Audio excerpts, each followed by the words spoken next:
갈수록 이런저런 일들이 참 많죠. 이런저런 일 많을 때 우리가 위험하고 어려운 일들을 만날 때 꼭 기억해야 됩니다. 우리는 영혼을 구원하는 일에 힘쓰는 믿음의 모습이 되어야 할 줄로 믿습니다. 여러분, 오늘 마가복음 13장 드디어 들어가게 됐는데요, 소묵시록에 대한 이야기입니다. 이 마가복음 13장은 소묵시록이라고 불러요. 여러분, 묵시록은요, 요한계시록을 이야기하는데 마지막 때 일어난 하나님의 예언적 이야기가 쓰여지는 것이 이 묵시록이죠. 그것이 요한계시록입니다. 마지막 때 이루어질 사건들입니다. 여러분, 성경은 66권으로 되어 있죠. 그 중에 한 권만이 아직 이루어지지 않았어요. 그게 요한계시록이죠. 앞으로 이루어질 일들입니다. 물론 중간중간마다 하나님께서 이루어질 일들에 대해서 이야기하는데요, 오늘 이 마가복음 13장도 그 묵시를 다루고 있어요.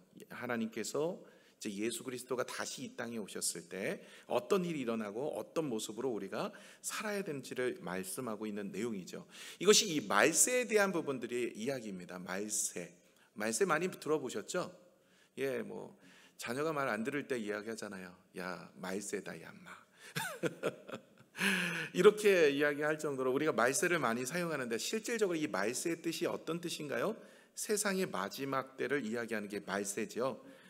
우리는 말세지마를 살고 있어요. 그래서 저와 여러분이 오늘도 우리는 이 마지막 때를 살고 있는 겁니다. 여러분, 우리 개혁주의 신학에서의 말세는 언제냐?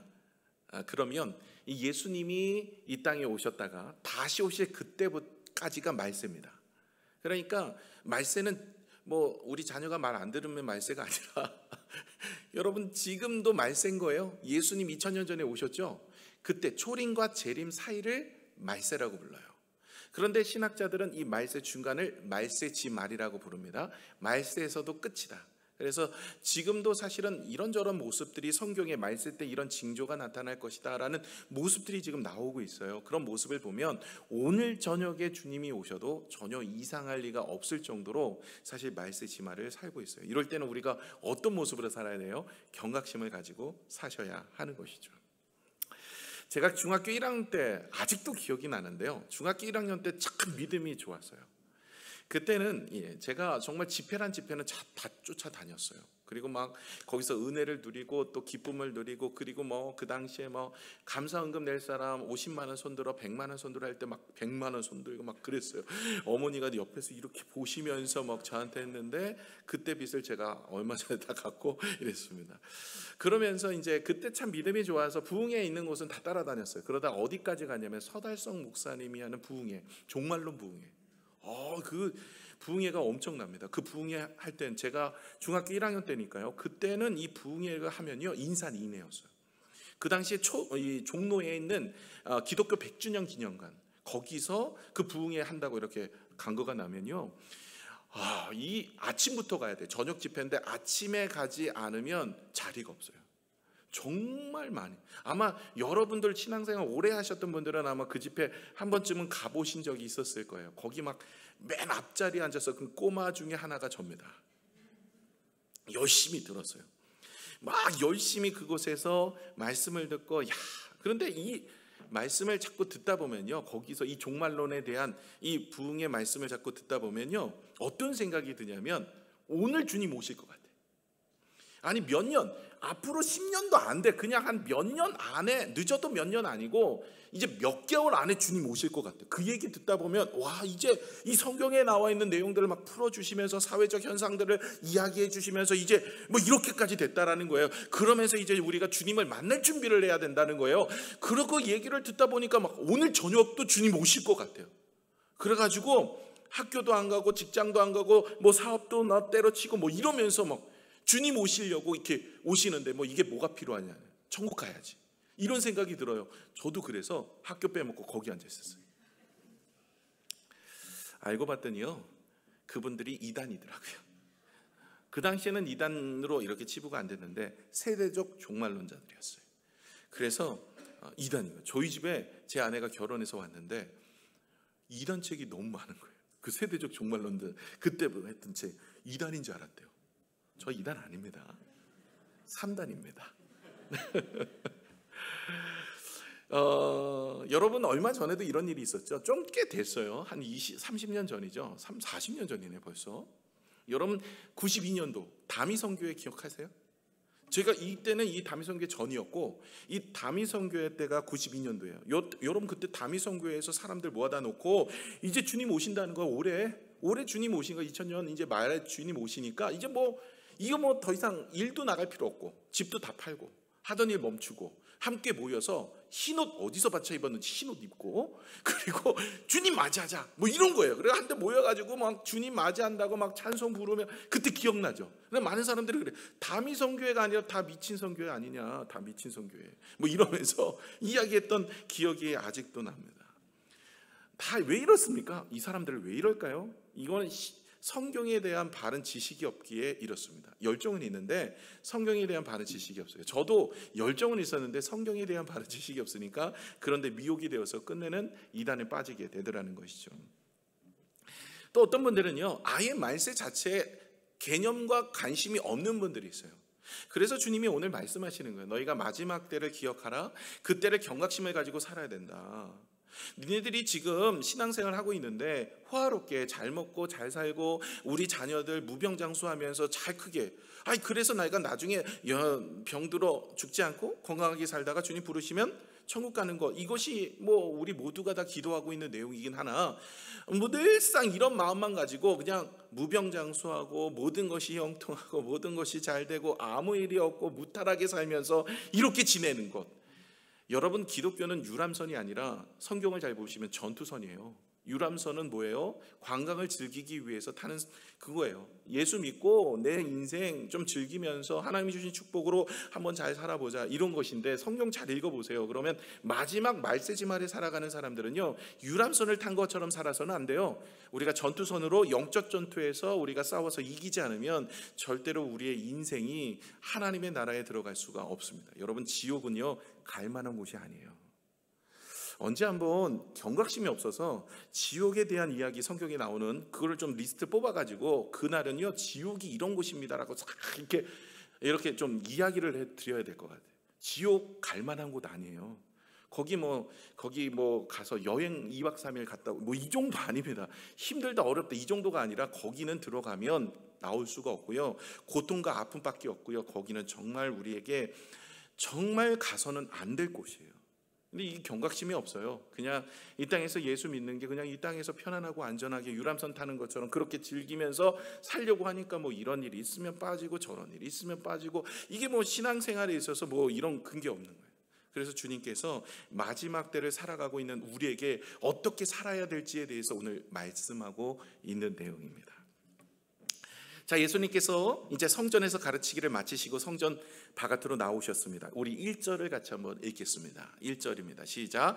예수께서 성전에서 나가실 때 제자 중 하나가 이르되 선생님이여 보소서 이 돌들이 어떠하며 이 건물들이 어떠하니까. 아멘. 이 돌들 이 건물 뭘 얘기합니까? 성전 얘기하고 있는 거예요. 지금 이 성전이요 헤롯 성전이라고 불러요. 이게 3차 성전이거든요. 1차 성전은 여러분이 아는 솔로몬이 건축했어요. 되게 화려했죠. 그 당시에 다윗이 준비를 다 하고 그의 아들 솔로몬이 그것을 건축했는데 어마어마했어요. 그 당시에도 이 솔로몬 건축에 8년 걸렸거든요. 다윗이 다 준비를 하고 그 많은 재물을 가지고 성전을 지었더니 어마어마했어요. 그런데 하나님의 성전이 회파되었어요. 남유다가 멸망했거든요. 바벨론에게 BC 586년에 느부갓네살 왕에게 점령당하여서 1차 성전이 회파되어 버렸어요. 그리고 나서 그들이 70년 만에 바벨론에서 돌아옵니다. 다시 돌아와서 성전을 재건하게 되어지는데 그때 2차 성전을 지어요. 그걸 스룹바벨 성전이라고 해요. 스룹바벨이 지도자였거든요. 그 지도자인 스룹바벨을 통해서 2차 성전을 지었는데 1차 성전을 보았던 어르신들이 눈물을 짓고 통곡을 합니다. 왜냐하면 너무나 초라하기 때문에. 1차 성전은 너무나 화려했어요. 그러나 2차 성전은 너무나 초라한 것이 이들이 이 포로로 끌려갔다가 70년 만에 돌아왔으니 뭐 있겠습니까? 제대로 된 것도 없고 그래갖고 성전을 지어놨더니 너무 초라한 거예요. 그랬던 그 2차 성전을 헤롯 대왕이 이 분봉왕이라고 하는데 로마에서 파송해서 왕으로 세웠어요. 그 팔레스타인 지역을 좀 이렇게 잘해서 그들에게 환심을 사고 반란이 일어나도록 하지 않고 세금을 잘 내서 로마의 속국으로 잘 있도록 그렇게 만든 사람이 헤롯입니다. 그 헤롯이 이 유대인들의 환심을 사기 위해 이 스룹바벨 2차 성전을 다시 리모델링을 하는 거예요. 그게 3차 성전이라고 하는데 그 성전을 무려 46년간을 해요. 야, 여러분 46년간 성전을 건물을 지으면 얼마나 화려할까요? 그러니까 뭐 어마어마했답니다. 그 당시에 요세푸스의 증언에 의하면 그때 성전은요, 돌 하나가 우리가 알고 있는 이 정도가 아니에요. 막 13m, 막 가로 9m, 뭐 두께가 6m, 이런 어디서 구해오지도 못하는 것들을 가져다가 그 성전을 짓고요. 그리고 그 안에 있는 모든 것들을 막 금으로 화려한 것으로, 그리고 성전들은 다 대리석으로, 그리고 문은 구리로. 그러니까 어마어마한 거예요. 그러면서 제자들이 그런 화려한 성전의 모습을 보면서 예수님께 질문합니다. 예수님, 이 돌과 이 성전 아름답지 않습니까? 어떻습니까? 라고 묻는 거예요. 그랬더니 예수님께서 2절에 이렇게 대답을 합니다. 우리 2절을 같이 한번 읽을게요. 시작. 예수께서 이르시되 내가 이 큰 건물을 보느냐? 돌 하나도 돌 위에 남지 않고 다 무너뜨려지리라 하시니라. 이 큰 건물도 돌 하나가 돌 하나에 남지 않고 다 무너질 것이다. 예언을 하셨어요. 이것이 진짜 이루어졌죠. AD 70년에 로마가 다시 이 예루살렘을 침공해서 예루살렘을 점령했어요. 그때 이 예루살렘 성전이 무너져 버린 거예요. 돌 하나 돌 위에 남지 않고 다 무너져 버렸어요. 진짜 왜 그랬냐면 돌 사이에 금이 있다고 생각해요. 다 짜갠 거예요. 그러니까 돌 위에 돌 하나도 남김없이 진짜로 다 무너져 버렸고, 남아있는 벽이 하나가 있어요. 그게 서쪽 벽이에요. 지금 여러분이 성지순례 가시면 통곡의 벽이라고 하는, 그게 서쪽 벽, 예루살렘 성전의 서쪽 벽입니다. 지금도 하나님 앞에 회복되기를 위해서 간절히 기도하고 있는 유대인들을 가서 보실 수 있으세요. 일반 벽이에요. 사실은 하나님께서는요, 그것들, 그 성전에 대한 것들 그렇게 중요하게 여기지 않으셨어요. 왜냐하면 주님께서는 살아생전에도 이야기하죠. 저 화려한 성전도 허물라 내가 3일 만에 다시 지으리라. 이 이야기는 예수님 본인을 두고 한 이야기예요. 사실 보이는 성전의 개념은 이제는 끝났다는 거예요. 이제 예수 그리스도가 십자가에 달려 돌아가심으로 인해서 이제 성전적 개념이 좀 바뀌어요. 이전에는 그렇게 건물에 대한 개념이었어요. 그래서 지성소로 들어갈 때 휘장이 있었는데 십자가에 달려 돌아가실 때 예수님께서 그 휘장을 위에서 아래로 찢어버리셨어요. 더 이상은 성소를 통해서 가는 것이 아니라 성령이 내 안에 모시고 있는 그 사람이 바로 성전일 것이고, 성령과 함께 거닐며 성령에 의지하여 살아가는 인생이 바로 하나님의 백성이라는 거죠. 누구든지 예수의 이름을 부르는 자에게 주님이 만나주시고, 오늘도 예수의 이름으로 두세 사람이 모인 곳에 주님이 함께 하시는 거예요. 그러므로 오늘도 이 시간에 저와 여러분이 주님의 이름으로 모였기에 이 자리에 하나님께서 살아계셔서 우리의 예배를 받으시고 우리의 기도를 들으시는 줄로 믿습니다. 그래서 저와 여러분이 오늘도 주님의 은혜를 입고 오늘도 이 예배 여러분 허투루 드리지 마시고 귀한 마음과 신령과 진정으로 드리신다면 살아계신 하나님, 지금 보이진 않지만 역사하시는 거예요. 여러분, 이 전파가 눈에 보이진 않아요. 그런 현상은 있죠. 여러분 핸드폰 다 전파로 이동이 되는 거 아닙니까? 이와 마찬가지로 눈에 보이지 않는다고 없는 게 아니에요. 하나님도 눈에 보이지 않는다고 없으신 분이 아닙니다. 지금 눈에 보이진 않지만 이 자리에 계셔서 우리의 기도와 우리의 예배를 받으시는 줄로 믿습니다. 이렇게 이야기를 한 거예요. 예수님이 예언을 하신 거죠. 돌 하나가 돌 하나 위로 낭임없이 다 무너질 것이다. 그 보이는 성전에 대한 이야기도 하시지만, 그러나 영적인 의미로 이제는 성전의 의미가 아니라 이제 우리의 마음이 성령을 모시면 성전이 되어진다. 성령이 내 안에 계시니 내가 성령을 모신 사람이니 우리의 육신이 성전이 되는 성도의 삶을 살아가는 인생이 될 것을 말씀하고 계시는 거죠. 마지막 시대는요, 이제는 이 보이는 성전에 대한 개념이 아니라 성령으로 인하여 권능을 받고 복음을 증거하는 믿음의 삶을 살아야 된다는 것을 오늘도 이 얘기를 통해서 우리에게 말씀하고 계시는 거예요. 이제 감람산에 올랐어요. 그랬더니 4명의 제자가 오늘 예수님께 다시 그 이야기를 묻습니다. 오늘 3절 4절입니다. 같이 읽겠습니다. 시작. 예수께서 감난산에서 성전을 마주대하여 앉으셨을 때 베드로와 야고보와 요한과 안드레가 조용히 묻되 우리에게 이르소서 어느 때 이런 일이 있사오며 이 모든 일이 이루어져야 할 때 무슨 징조가 있으리까? 이 4명의 제자가 궁금한 거예요. 아니 이렇게 화려하고 아름다운 성전, 이것은 하나님의 도성인데 이 성전이 다 무너진다고? 언제 그런 일이 있습니까?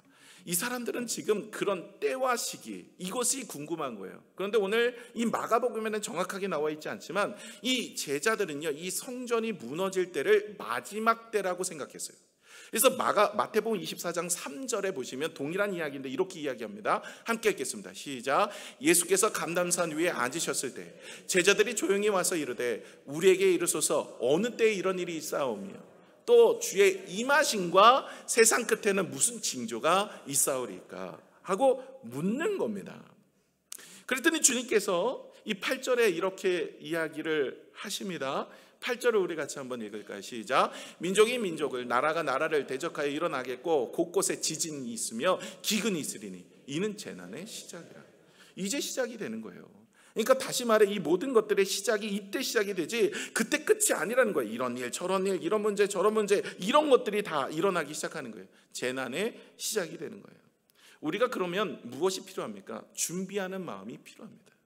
저와 여러분이 이제 이런 시대를 살아가고 있는 이 시대에 우리가 재난이 온다고 주님께서 이제는 마지막 때의 말세의 모습이 우리에게 닥쳐올 때 우리가 어떻게 살아야 될지를 일러주고 있는 거예요. 재난을 준비하는 인생이요, 또 그 재난을 만났을 때 우리는 어떤 모습으로 살아야 될지를 우리에게 일러주셨습니다. 그래서 그 모습을 가지고 우리가 살아야 되는데 오늘 성경을 통해서 우리가 같이 살펴보고자 하는 것이죠.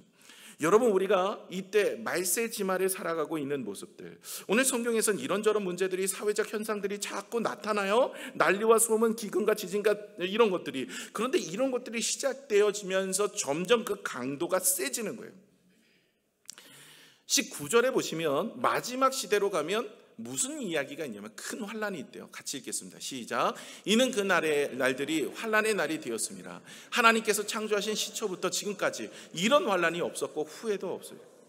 이제 마지막으로 갈수록 어떤 일이 있냐면 기근과 지진과 전쟁과 이런 일들이 점점 일어나기는 하네요. 없었던 적은 없어요. 있지만 점점 그 강도가 세져서 마지막 때 이 요한계시록에 말하는 제3차 세계대전 아마게돈 전쟁이 일어나서 많은 사람들이 죽고 그때 주님이 비로소 이 땅에 오실 것을 이야기하죠. 26절을 같이 한번 읽겠습니다. 시작. 그때 인자가 구름을 타고 권능과 영광으로 오는 것을 사람들이 보리라. 다시 주님이 이 땅에 오실 것이다. 그것이 바로 말세예요. 오신 예수님, 그리고 다시 오실 예수님, 그때까지가 바로 말세라고 부르는데 우리는 그 사이를 살고 있는 것입니다. 그러나 징조는 있는데 그때와 그 시간은 아무도 모른다 그랬어요. 예수님에게 자꾸 물어보지만 제자들에게 물어본 예수님이 뭐라고 대답합니까? 그때와 그 시는 알 수 없다. 하나님 권한이다. 그러니 너희는 거기에 관심도 갖지 말고 무엇에 힘쓰라? 하나님의 복음을 전하는 일에 힘쓰라고 이야기하는 것이죠. 사도행전 1장 6절에서 8절의 말씀을 같이 한번 읽겠습니다. 시작. 그들이 모였을 때 예수께 여짜오 이르되 주께서 이스라엘 나라를 회복하심이 이때이니까 하니 이르시되 때와 시기는 아버지께서 자기의 권한에 두셨으니 너희가 알 바 아니요 오직 성령이 너에게 임하시면 너희가 권능을 받고 예루살렘과 온 유대와 사마리아와 땅끝까지 이르러 내 증인이 되시라 하시니라. 마지막 때 혹은 이스라엘이 회복할 때를 이들은 이제 마지막 때라고 생각을 했어요. 그런 마지막 때 메시아가 이 땅에 다시 오셔서 그 마지막 때 우리가 회복되는 인생을 살아가는 것은요, 여러분 거기야 그때와 그 시는 하나님이 아실 것이고 우리는 어디에 힘쓰라고요? 너희가 성령을 받으면 권능을 받고 예루살렘과 온 유대와 사마리아와 땅끝에 이르러 내 증인이 되리라, 이렇게 말씀하고 있는 거예요. 오늘 10절을 같이 한번 또 읽을게요. 오늘 본문은 아닌데요. 시작. 또 복음이 먼저 만국에 전파되어야 할 것이라. 때가 언제냐고 물어보니까 또 복음이 만국에 전파되어야 할 것이다. 하나님의 복음이 선포되어지는 것이 더 급선무고 그것이 먼저 그의 나라와 의를 구하는 우리의 삶의 모습이 바로 여기에 초점을 맞추고 살아가야 됩니다. 마지막 때, 마지막 시기에 어떤 일이 일어나는가 자꾸 사람들은 거기에 초점을 맞추고 있어요. 그런데 우리가 더 초점을 맞춰야 될 것은 이 마지막 때가 언제가 될지는 정확하게 알지 못하지만 그러나 우리는 누구나 깨어 있어서 이 마지막을 준비하는 종말의 신앙을 가져야 된다, 이 얘기를 하고 있는 거예요. 시대적인 그런 현상들은 어떤 것들이 일어납니까? 오늘 본문의 말씀에서만 세 가지를 살펴볼 수가 있는데 첫 번째는 적그리스도 출현입니다. 5절 6절에 읽겠습니다. 시작. 예수께서 이르시되 너희가 사람의 미혹을 받지 않도록 주의하라. 많은 사람이 내 이름으로 와서 이르되 내가 그라하여 많은 사람을 미혹하리라. 네, 첫 번째가 바로 적그리스도의 출현입니다. 여러분, 사람들이 와서 내가 그다, 다시 말해 예수다 이러면서 와서 미혹하는 거예요. 여러분, 우리나라에만 예수라고 자기가 예수, 나는 예수다. 50여 명이 있어요. 우리나라만. 많아요. 예. 그 많은 사람들 중에 여러분 한 사람 알고 있잖아요. 얼마 전에 나는 신이다. 이 프로그램을 통해서 아는 정명석 씨, JMS. 자기 이름이 JMS가 이게 자기 그 앞자리잖아요. 그걸 어떻게 부르느냐면 지저스 모닝스타라고 불러요. 자기가 예수다. 그래서 설교할 때 이렇게 한대잖아요. 하나님이 안 보이셔? 나를 봐. 이러면서. 그러면서 흰옷 양복 입고 백마 타고 이렇게. 야, 심각하죠. 미쳐도 곱게 미쳐야 되는데 이렇게 미칩니다. 근데 그걸 또 추정하는 사람들이 그렇게 많아요. 여러분 2단이냐 1단이냐? 1단 아니에요. 그 1단, 2단, 3단, 1단입니다. 2가 다를 이자예요. 끝이 다르다. 그래서 2단이라 그래요. 복음으로 시작했다가 끝이 달라져요. 이거 주의해야 되는데 얘네들은 복음을 전하는 게 아니라 복금을 전해. 복금.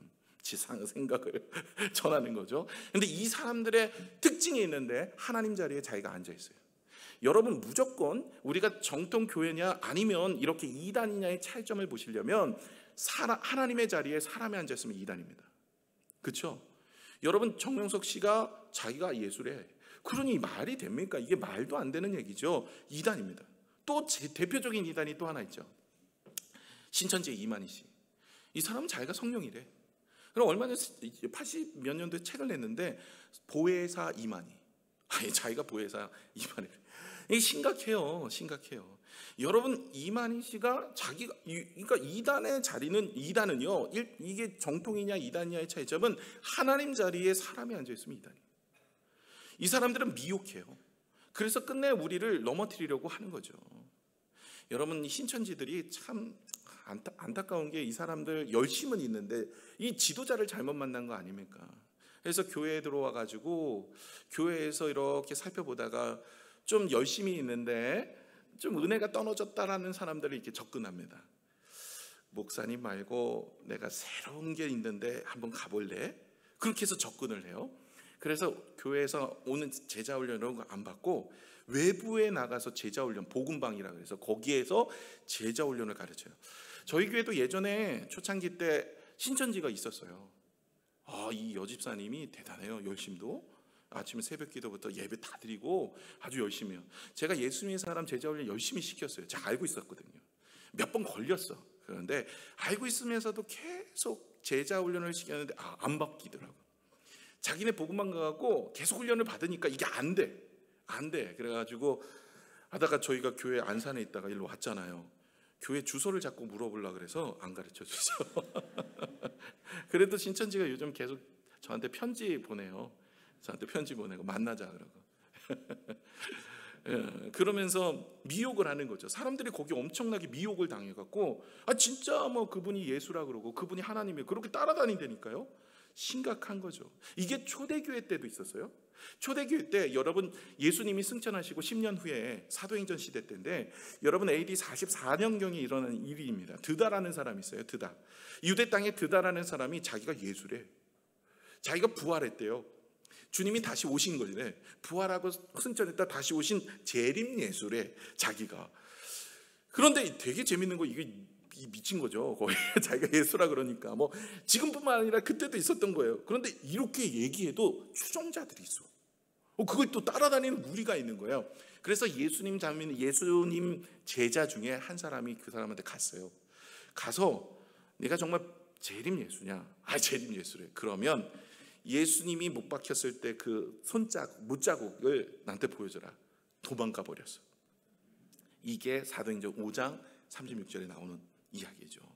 그러니까 여러분 예수라고 자칭하는 사람들이 많이 있을 것이다. 말세 때는 주의해라. 여러분 경각심을 가져야 됩니다.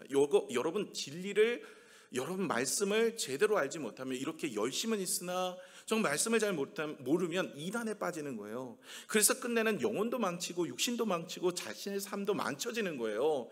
어떻게 사람이 하나님을 대신할 수 있습니까? 말도 안 되는 이야기죠. 여러분 오늘도 하나님 앞에 나아가서 믿음으로 살아야 돼요. 여러분 말씀을 제대로 알아야 되고요. 늘 끼어서 기도해야 됩니다. 그렇지 않으면 우리가 넘어져서 그의 인생이 무너져 버리는 모습이죠. 저와 여러분이 오늘도 하나님의 음성인지 내 소리인지 사단의 소리인지를 잘 분별해야 돼요. 이 분별의 영을 달라고 기도하는 여러분이 되셔야 할 줄로 믿습니다. 여러분, 우리에게 사단이 찾아와서 유혹을 하는 거예요. 이게 미혹하는 거죠. 자신이 예수라고 혹은 자신이 하나님이라고 찾아와서 우리를 미혹할 때 절대 넘어져서는 안 되죠. 두 번째가 뭐냐면 사회적 혼란이 있을 것이래요. 7절에서 8절을 우리 같이 한번 읽을게요. 시작. 난리와 난리의 소문을 들을 때 두려워하지 말라. 이런 일이 있어야 하되 아직 끝이 아니니라. 민족이 민족을, 나라가 나라를 대적하여 일어나게 곳곳에 지진이 있으며 기근이 있으리니 이는 재난의 시작이라. 여러분, 사회적 혼란이 이제 일어나는 거예요. 난리와 소문, 여러 가지 혼란이 있는데 그 중에 대표적인 혼란이 기록되어 있는데 전쟁이 일어난다라는 이야기입니다. 여러분, 역사적으로 전쟁이 없었을 때가 한 번도 없었어요. 우리가 근래 한 5,500년 정도의 역사가 이제 이렇게 드러나게 되어졌을 때, 그런 5,500년 전부터 쭉 해보니까 무려 전쟁이 전 세계에 14,530번 정도 있었대요. 한 해 2.5회의 전쟁이 일어난다고 합니다. 지금도 보세요. 우리는 이렇게 평화롭고 은혜 가운데 예배를 드리지만 우크라이나와 러시아는 지금 전쟁 중에 있습니다. 수단도 내전 중에 있고요. 중동의 화학고는 지금도 여전히 전쟁과 고통과 아픔 속에 계속 진행이 되고 있습니다. 그런데 이 전쟁들이요, 이전에 비해서 점점 그 세력이 확장되어지고 이 전쟁의 규모가 커지면서 하나의 사람을 죽이기보다는 많은 사람들을 죽이는 데에 있어서 혈안이 되기 위해서 더 많은 돈을 투자를 해서 이제는 수소폭탄, 핵폭탄, 원자폭탄 이런 것들을 만들어서 이제는 세상의 종말을 향해 나가고 있는 것입니다. 주전 54년경에는 적군한 사람을 죽이는데 75센트가 들었대요. 나폴레옹 시기에는요, 한 사람을 죽이는데 3,000불 정도의 금액이 든다고 합니다. 세계 1차 대전 때는 2만 불, 2차 세계대전 때는 20만 불, 미래학자들이 이야기하는데 3차 세계대전이 터질 때는 적어도 100만 불의 이상이 소모될 것이다. 그렇게 하면서 사람을 죽이는 일에 더 많은 금액과 더 파괴력이 강한 것들을 가져다가 평화를 외치면서 이야기하지만, 그러나 우리는 죄인이기 때문에 평화가 옵니까? 전쟁이 없는 시기는 없고, 이러면서 요한계시록에 나오는 제3차 전쟁, 아마게돈 전쟁이 일어나고 세상의 모든 것들이 마무리되어지는 인생이 되어질 수 있다는 것을 우리가 경각심을 가지고 들어야 하는 것이죠. 언제요? 그건 모르죠. 주님의 때에, 하나님께서 때와 시기는 주님이 아실 것이고, 우리는 이런 시대를 살고 있으니 두려워하고 염려할 것이 아니라 우리가 빨리 내 가족, 내 자녀, 내 이웃을 구원하는 자리로 가라는 거예요. 불안한 시대를 살고 있고 언제 마지막이 될지 모르는 시대이니까 너희가 주님을 맞이하려고만 이렇게만 보지 말고 지금 구원해야 될 사람들이 있으니 그 사람들을 바라보며 나가는 거예요. 여러분, 마틴 루터가 이런 명언을 하잖아요. 내일 세상이 멸망한다고 할지라도 나는 한 그루의 사과나무를 심겠다. 이 얘기가 무슨 얘기입니까? 내일 종말이 온다 할지라도 나는 이 땅에서 내가 할 수 있는 일, 최선을 다해서 주님의 일을 하겠다는 거죠. 영혼 구원하는 일. 여러분도 생각해 보세요. 아니, 지금 세상이 종말을 향해 가고 있어요. 난파선을 샀어요. 여러분, 타이타닉을 탔다고 생각해 보세요. 지금 이 타이타닉이 침몰하고 있는데 거기서 유람선을 탔다고 거기서 커피를 마시면서 다가를 나누면서 그 즐기는 사람이 어디 있겠습니까? 지금 점점 이 세상은 침몰해 가고 있으면 어떻게 해서든지 내 가족들, 내 이웃들, 예수 믿지 않은 사람들을 구원해서 그들의 영혼 구원을 받아서 천국에 가야죠.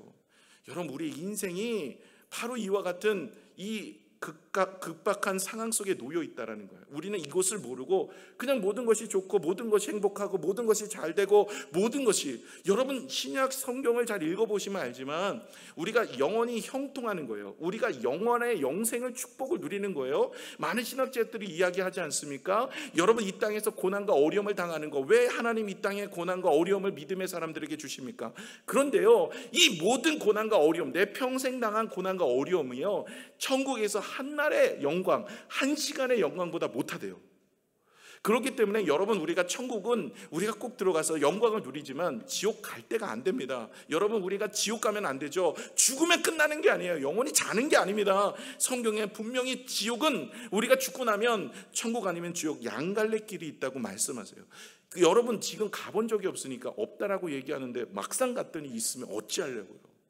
여러분, 우리의 자녀들 천국에 소망을 두고 있다면, 아니 예수 안 믿고 세상 길 걸어가고 지금도 예배 안 드리고 놀러 다니고 5월달 얼마나 좋습니까? 이렇게 살게끔 놔두시겠냐는 거예요. 오늘 주님이 오셔도 이상할 일이 없는 상황 속에 우리가 살고 있는데, 우리가 이런 경각심을 가지고 살아야 되는데 여러분, 그 사람들을 놔두시겠냐는 거예요. 우리가 오늘도, 우리가 그 한날도 마지막이라고 생각하면서 나가야 되지 않겠나. 그래서 그때와 그 시를 알려주시지 않는 거죠. 세 번째는 재앙이 잔적 재앙이에요. 8절에 보시면 어떤 재앙이 나옵니까? 이 지진이 있고 기근이 있다고 그래요. 여러분, 지진과 기근의 횟수가 점점 많아지고 있어요. 오늘 영상을 통해서 일본 대지 지진을 우리가 같이 나눴잖아요. 이 일이 이제 뭐 남의 일만이 아니에요. 여러분, 우리나라 엊그제 5월 12일 날이요, 동해에서 4.5 지진, 관측상 가장 큰 지진이었어요. 이제는 동해에서도 그렇게 지진이, 우리나라도 안전한 게 아니에요. 여러분, 18세기에는요 전 세계 640회의 지진이 있었고요, 29세기에는 2119회, 20세기는 2만 회가 넘어요. 지금 점점 더 많아지고 저 강도가 세지고 있는 거예요. 여러분, 우리도 뭐 안전하지 않아요. 그런데 난 오늘도 그거 보면서 청라도 바닷가인데 여기 나가면 바다잖아요. 쓰나미 몰려오면 어떡하지? 이런 생각도 들 정도로 시대 말에 살아가는 우리의 모습도 그럴 수 있어요. 여러분, 지진도 일어나고 기근도 일어난다고 이야기를 합니다. 여러분, 우리나라는 배고파 죽는 사람 요즘 없죠. 그런데 북한에는요 배고파 죽는 사람이 그렇게 많아요. 무려 몇 년 동안 300만이 죽었대요. 배고파서. 그러니 배고파 죽는 사람들이 없으니까 우리는 그냥 별거 없는 것처럼, 세상 살기 좋은 것처럼 그렇게 살고 있지만, 사실 배고파 죽는, 우리는 많이 배불러 죽잖아. 배불러 죽지만 배고파 죽는 사람들이 많다는 거죠. 세상에 그렇게 기근 때문에 죽는 사람들이 상당히 많습니다. 마지막 시대가 이런 일들이 일어나면 경각심을 가져라는 거예요. 여러분, 세상이 평안하고 안전하다가 갑자기 주님 오시면, 이건 언제 오실지 모르니까 사람들은 뭐라고 생각해요? 안전하구나라고 생각을 해요. 그러나 이런 증세가 나타나고 점점 강도가 세지면 마지막 때가 가까웠으니, 이제는 우리가 추워지고 날이 따뜻하면 봄에 꽃이 피는 것처럼 그 징조가 보이면 너희가 하나님 앞에서 어떻게 해야 될지 지혜로운 자의 모습으로, 시대가 악하니 하나님 앞에 세월을 아끼고 복음을 증거하는 인생이 되라는 것이죠.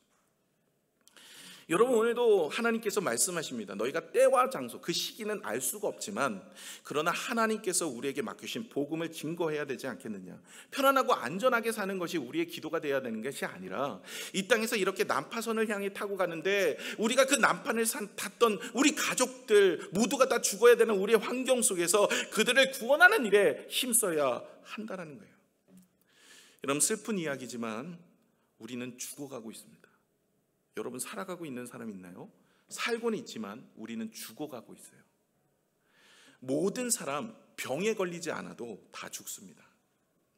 병에 걸려서 조금 빨리 가시는 분들도 계시지만, 그러나 건강하게 살더라도 우리는 죽어가고 있어요. 슬픈 이야기지만. 이럴 때 우리는 무엇을 해야 될까요? 어떻게든 이 땅에서 더 죽어가는데, 그 죽어가는 삶에서 좀 더 많은 것을 누리고 영화를 누리고 좀 더 많은 것을, 거기에 기도에 초점이 되는 게 아니라, 우리가 죽어가고 있는 이 난파선과 같은 시대 말에 우리가 살고 있으면, 여러분 가족들이 예수 안 믿으면 그 예수 안 믿는 가족들을 깨워서 그들을 예수 믿도록 만들고 전도하고 힘쓰며 애쓰며 그들을 살려내는데 우리가 힘써야 하는 것 아니겠습니까? 여러분, 세상에 종말도 있지만 개인적 종말이 있어요. 여러분, 개인적 종말로 우리가 죽어갈 수가 있다는 거예요. 얼마 전에 안타까운 이야기지만 서세원 씨가 병원에서 돌아가셨어요. 무슨 이유인지는 우리 아직까지 정확하게 밝혀지진 않았어요. 그 사람도 한번 생각해 보세요. 그 서세원 씨도 내가 오늘 죽을 거다 생각했을까요? 아마 못했을 거예요. 내가 오늘 이 닌겔 맞으면, 이 주사 맞으면 난 죽을 거야. 나 병원 갔는데 이 병원 가면 난 죽을 거야. 이거 준비 아마 안 했을 거예요. 모든 사람이 이런 거예요. 우리가 언제 죽을지 몰라, 언제 종말이 올지 몰라. 시대 말에 이런 현상이 나타나서 주님이 다시 오는, 정말로 세대적 종말이 일어날 수도 있겠지만 개인적 종말이 있을 수 있어요. 여러분, 이번 49일간의 사랑 이야기, 이번엔 넘겨. 여러분, 내년에 49일간의 사랑 이야기가 나한테는 안 올 수도 있어요. 병원에 갔는데, 혹은 어떤 사고로, 이런저런 문제로 내 인생이 오늘로 마무리될 수 있어요. 여러분, 그런 마음을 가지고 살라는 거예요. 그래서 때와 시기를 안 가르쳐줘요. 예를 들어서 이거와 마찬가지입니다. 2023년도 12월 31일 주님 오신다, 이렇게 기록되어 있어요, 성경에. 언제 옵니까? 2023년 12월 31일 이렇게 온다, 이렇게 기록되어 있으면 여러분 대부분 어떻게 하냐면, 그래요? 그러면 12월 29일까지 놀고 30일 날 교회 와서 회개하고 내가 31일 주님 오시면 맞이하겠다, 이런 생각한다니까요. 제가 고등학교 때 이 공부를 하다 보면 시험 날짜가 정해져 있어요. 그럼 어떻게 해요? 시험 날이 다가오면 벼락치기를 해서 그날 성적을 올리는 거예요. 여러분, 신앙도 이렇게 할까 봐 하나님께서 때와 시기, 그러나 징조는 있는데 오늘 올지 내일 올지는 정확하게 모르나 경각심을 가지고 살라는 거예요. 만약에 그날이 되어지면 여러분 생각해 보세요. 23년이 아니라 2400년에 주님 오시겠다, 그렇게 됐다고 아예 기록이 되어 있어. 그럼 여러분 무슨 생각? 내 때는 안 오니까 나는 이제 오늘부터 잘 놀고 잘 지내다가 예수님 우편의 강도가 내 비전이다. 죽기 직전에 주님 만나서 내가 천국 가겠다, 이런 생각 하시지 않겠어요? 여러분, 이런 마음이 있다는 거예요. 경각심이 사라져버려요. 그래서 주님은 때와 시기 안 가르쳐주는 거예요. 이 징조에 대한 부분들이 있으면서 우리가 어떻게 살아야 된다고요? 종말론자가 아니라 종말의 신앙을 가지고 오늘 주님이 오시더라도 주님을 맞이할 수 있는 부끄러움이 없는 자로 살아야 돼요. 그리고 시간이 없는 거예요. 내가 언제 주님을 만날지도 모르겠고 내 자녀가 언제 주님을 만날지도 모르기 때문에 우리가 주님 앞에 우리 자녀들이 한시도 급한 거예요. 이들을 믿음으로 하나님의 말씀으로 구원하게 이끌어 가셔야 되는 거예요. 성경에 보시면 여러분 열처녀의 비유가 있습니다. 열처녀 모두가 처음에는 시작할 때 그 등불에 기름을 같이 준비를 했어요. 그런데 5명은 자고 졸면서 기름이 없어진지도 모르는 거예요. 성령의 기름이거든요. 근데 5명은 늘 깨어서 기도하여 하나님의 은혜에 충만하게 살았어요. 그런데 5명은 자기가 기름이 없어진지도 모르고 혼인잔치 들어가 보려고 하니까 이 들놀이거든요. 5은 기름이 없어서 등불에 기름이 없으니까 못 들어갔어요. 그들은 쫓겨났습니다. 우리가 이런 모습이 되어서는 안 돼요. 우리가 오늘도 편안하고 안전하게 우리가 무병장수하고 이 땅에서 잘 먹고 잘 살다가 병도 안 걸리고 잘 죽겠지, 모르는 일이라는 거예요. 오늘 주님 앞에 오늘도 하루를 살고 오늘 주님이 나를 부르셔도 후회 없는 인생으로 살아가는 게 중요하다는 거예요. 때와 시기를 자꾸 니네들 묻는데 제자들, 너 그게 중요한 게 아니야. 하나님의 복음이 땅끝까지 증거되는 게 그게 더 중요한 거야. 너의 인생에 하나님의 복음을 증거하는 믿음의 모습으로 살라는 거예요. 여러분, 어떤 분들은 내가 완전히 회복되면 나올게요. 하나님, 내가 완전히 치유받으면 더 좋은 거, 내 환경이 좀 여유가 생기면 주의 일. 언제 생기는데요? 점점 죽어가고 있어요. 점점 늙어가고 있고요. 점점 병이 들고 가고 있는.